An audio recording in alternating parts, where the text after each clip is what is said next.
Hey guys, I'm Tom from the Lens Depot. Today we're going to be talking about something that we get asked very often. What is the difference between all of the Nikon Speedlights? Today we're going to go through them and we'll tell you a little bit about them and what makes each of them different. So starting off, we have the SB500. This is the most compact of the Nikon Speedlights. It is very basic, doesn't give you a lot of control outside of the camera. You have to go into the camera's functions to adjust the power. But it does give you an LED light, and it also has the capability of being able to work on camera as a commander, or you can use it off camera as a remote flash. Next up, we have the SB600. If you need a little bit more power, this one's going to give you a little more than the SB500. It also has an autofocus illuminator. So if you're going to be shooting in low light, this is going to help you focus in dimly lit situations. It also has an LCD screen on the back, so if you're making power adjustments, you can do it a little bit quicker on the fly on this flash compared to the SB500. Now, the other thing you can do with this is this will work off camera as a remote flash, but it doesn't have the ability to work on the camera as a commander unit. Next up, we have the SB700. Now, power-wise, the SB700 and the SB600 are about the same. There's not a huge difference between the two, but there's a couple of things on the SB700 that improve over the SB600. For starters, the zoom head position will optimize based on if you're using an FX camera or a DX camera. So you get a little bit better coverage, especially for longer lenses. The other thing is this flash has 3 different illumination patterns. You can use the standard illumination, which is similar to the default output of the SB600. There's also an even illumination, which gives you less fall off on the edges of your frame, and then a center weighted illumination. This is going to be more if you have a subject in the center and you don't want to light anything else. Center weighted is going to be the way to go. A couple of other improvements.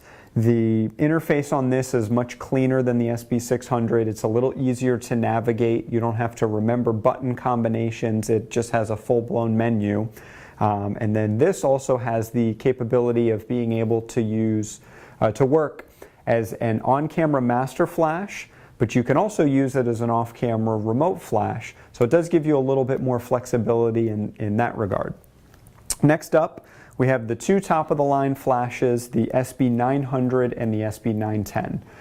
One thing that a lot of people, they look at the two, they look similar and are wondering what the difference is. Well, they are pretty much exactly the same.